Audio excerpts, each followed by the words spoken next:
pagi. Baiklah, pada saat ini kita akan memulaikan pembelajaran kita pada saat ini. Namun sebelum itu kita akan awali proses pembelajaran kita ini dengan doa. Untuk itu mari kita dalam doa, kita berdoa. Kami mengucap syukur kepadamu Bapa di surga atas setiap kasih dan penyertaan-Mu yang tidak pernah berkesudahan dalam kehidupan kami. Ternyata Tuhan, pada saat ini kami masih boleh ada sebagaimana kami ada. Ya Tuhan Bapa di surga, sebentar ini kami akan memulaikan proses pembelajaran kami. Biarlah Engkau memberkati proses pembelajaran kami dari awal, pertengahan hingga kesudahannya, agar proses pembelajaran kami pada saat ini boleh terlaksana di semua karena campur tangan Tuhan. Ini doa kami Tuhan, ampuni kesalahan dosa kami. Di dalam nama Tuhan Yesus kami berdoa dan mengucap syukur kepadamu. Amin. Ya, pembelajaran kita pada saat ini yaitu materi bab 1 tentang sel sebagai unit terkecil kehidupan dan bioproses pada sel. Sel sebagai unit terkecil kehidupan dan bioproses pada sel. Nah, sebelum kita lanjut dalam pembelajaran kita pada saat ini, kita harus mengetahui dulu tujuan pembelajaran kita, yaitu yang pertama, mengidentifikasi konsep sel sebagai unit struktural dan fungsional terkecil. Yang kedua, menentukan komponen kimiawi penyusun sel. Yang ketiga, menentukan perbedaan struktur antara sel prokariotik dan eukariotik. Yang keempat, mengidentifikasi struktur sel eukariotik. Yang kelima, membedakan perbedaan sel tumbuhan dengan sel hewan. Yang keenam, menganalisis proses-proses kehidupan yang berlangsung dalam sel. Yang ketujuh, menyajikan hasil pengamatan mikroskopik struktur sel hewan dan sel tumbuhan sebagai unit terkecil kehidupan. Yang kedelapan atau yang terakhir, menyajikan model bioproses yang berlangsung di dalam sel. Nah, itulah ada 8 tujuan pembelajaran kita pada saat ini. Ya, kita masuk dalam materi, yaitu A. Konsep sel dan komponen kimiawi penyusun sel. Nah, sebelum kita lanjut, kita harus mengetahui siapa penemu pertama tentang sel-sel ini. Nah, sel pertama kali ditemukan oleh Robert Hooke, seorang ilmuwan berkebangsaan Inggris. Berdasarkan penemuan Robert Hooke, berkembanglah teori-teori mengenai sel. Ya. Senyawa kimia penyusun sel disebut protoplasma, yang merupakan substansi kompleks. Secara garis besarnya, komponen kimia sebuah sel terdiri atas unsur makro, unsur mikro, senyawa organik, dan senyawa anorganik. Ya, yang pertama, unsur makro. Nah, unsur makro merupakan unsur terbesar yang menyusun sebuah sel. Nah, unsur makro terdiri atas 5 unsur utama, yaitu oksigen, karbon, hidrogen, nitrogen, dan kalium. Selain itu juga terdapat sulfur, fosfor, kalsium, magnesium, natrium. Dari berbagai unsur tersebut, unsur karbon, hidrogen, dan oksigen merupakan unsur paling utama serta dapat bersenyawa membentuk molekul karbohidrat, lemak, asam nukleat, dan protein. Nah, kemudian yang kedua, unsur mikro. Unsur mikro merupakan unsur yang terdapat dalam jumlah sangat sedikit. Beberapa jenis unsur mikro dalam sel antara lain besi atau Fe, tembaga atau Cu, kobalt atau Co, mangan atau Mn, seng atau Zn, molybdenum atau Mo, boron atau Bo, dan silikon atau Si. Nah, kemudian senyawa organik. Senyawa organik terdiri atas mikromolekul dan makromolekul. Mikromolekul terdiri atas asam amino, nukleotida, asam lemak, dan glukosa. Sedangkan makromolekul terdiri atas karbohidrat, protein, lemak, dan asam nukleat. Nah, kemudian yang keempat yaitu senyawa anorganik. Nah, senyawa anorganik yang menjadi komponen kimiawi sel diantaranya air, garam mineral, dan gas. Nah, kemudian B. Struktur dan fungsi organel sel. Berdasarkan jumlah sel penyusunnya, organisme dibedakan menjadi organisme uniseluler dan multiseluler. Nah, organisme uniseluler adalah organisme yang hanya terdiri atau satu sel saja. Sedangkan organisme multiseluler adalah organisme yang tubuhnya tersusun dari banyak sel. Nah, sel tumbuhan dan sel hewan termasuk sel eukariotik, sedangkan sel bakteri termasuk sel prokariotik. Nah, yang pertama, struktur sel prokariotik dan eukariotik. Nah, berdasarkan strukturnya, sel dapat dibedakan menjadi dua, yaitu yang pertama prokariotik dan yang kedua sel eukariotik.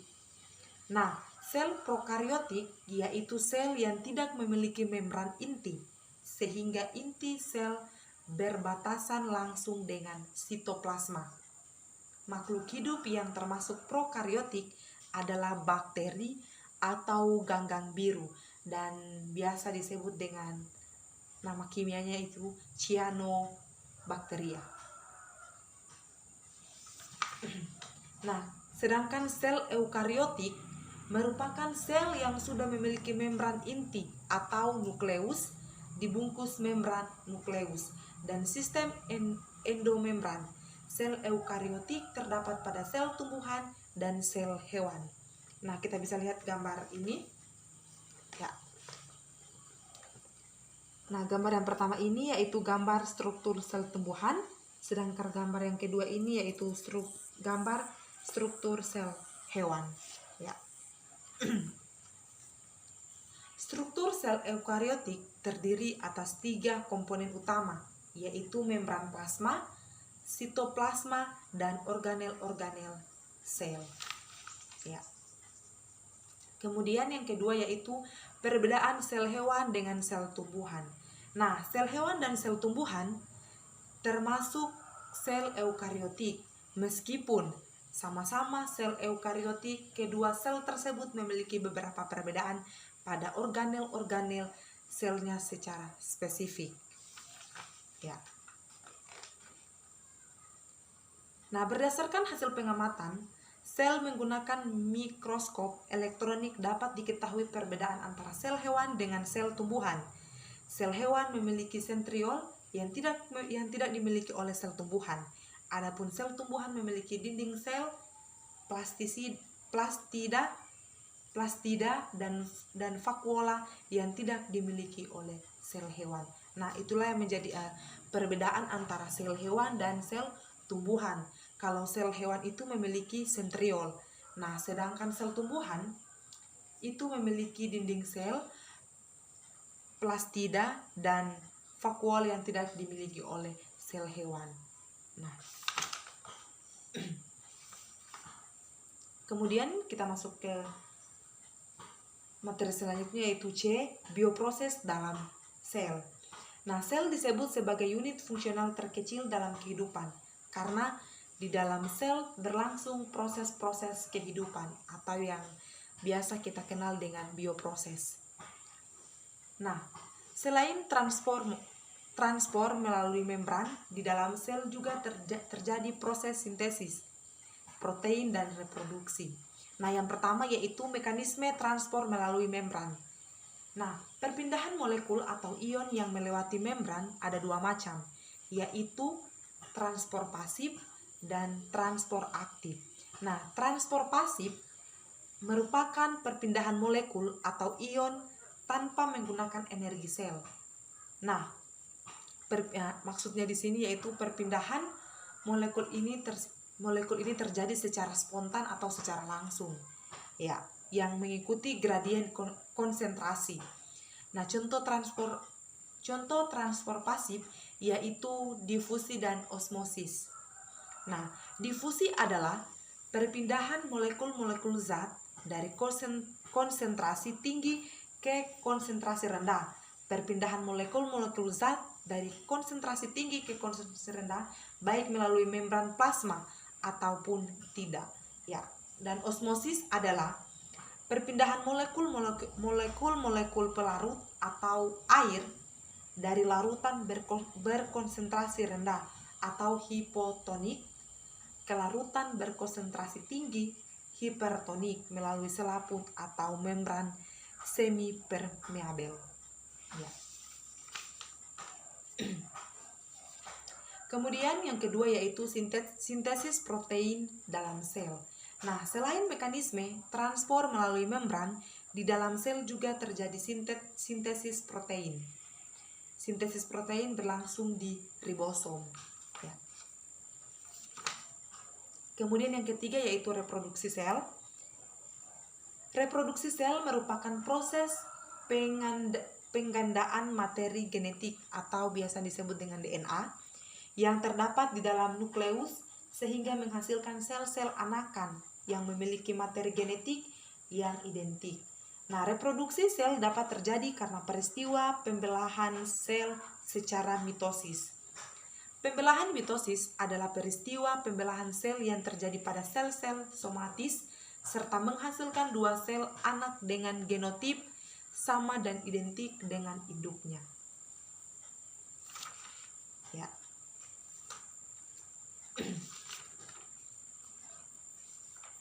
Sel melangsungkan pembelahan mitosis sehingga dapat mengalami perubahan bentuk, ukuran, dan jumlahnya bertambah banyak. Ya. Nah, demikianlah yang menjadi penjelasan materi kita pada saat ini, yaitu mengenai tentang bab 1, yaitu tentang sel sebagai unit terkecil kehidupan dan bioproses pada sel.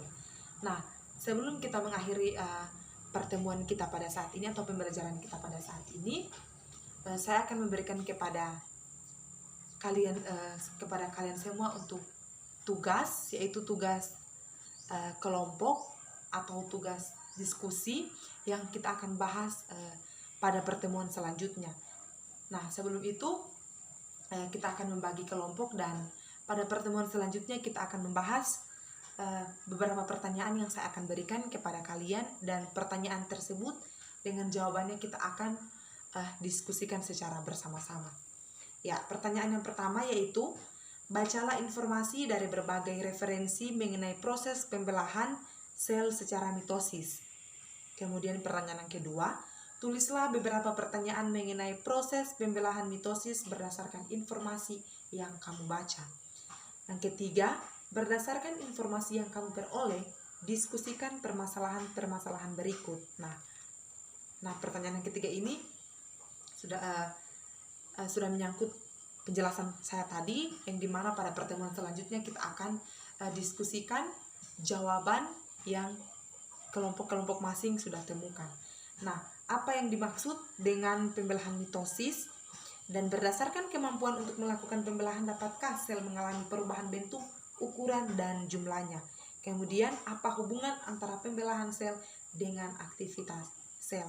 Kemudian pertanyaan yang keempat, buatlah laporan hasil tugas yang meliputi judul, tujuan, hasil pengamatan, dan diskusi serta kesimpulan. Ya, itulah yang menjadi pertanyaan dan yang akan menjadi tugas kita, tugas kalian pada pertemuan selanjutnya, yang dimana kita akan diskusikan. Nah, kemudian kalian akan masing-masing ketua kelompok atau yang mewakili akan mempresentasikan laporan kelompok di depan kelas. Ya. Nah, itulah yang menjadi pembelajaran kita dan pertemuan kita akhiri sampai di sini. Dan sebelum kita mengakhiri pembelajaran kita pada saat ini, kita akhiri dengan doa. Untuk itu mari kita dalam doa, kita berdoa. Kami bersyukur kepadamu Bapa di surga atas setiap pemeliharaanmu yang tidak pernah berhenti dalam kehidupan kami. Bukti nyata Tuhan, pembelajaran kami pada saat ini kami boleh laksanakan. Biarlah Tuhan apa yang kami pelajari pada saat ini boleh kami pahami, khususnya kami boleh praktekkan dalam kehidupan kami hari lepas hari. Ya Tuhan Bapa di surga, sebentar ini kami akan kembali ke tempat kami masing-masing. Biarlah Engkau memberkati perjalanan kami. Ini doa kami Tuhan, ampuni salah dan dosa kami. Dalam nama Tuhan Yesus kami akan berdoa dan mengucap syukur kepadamu. Amin.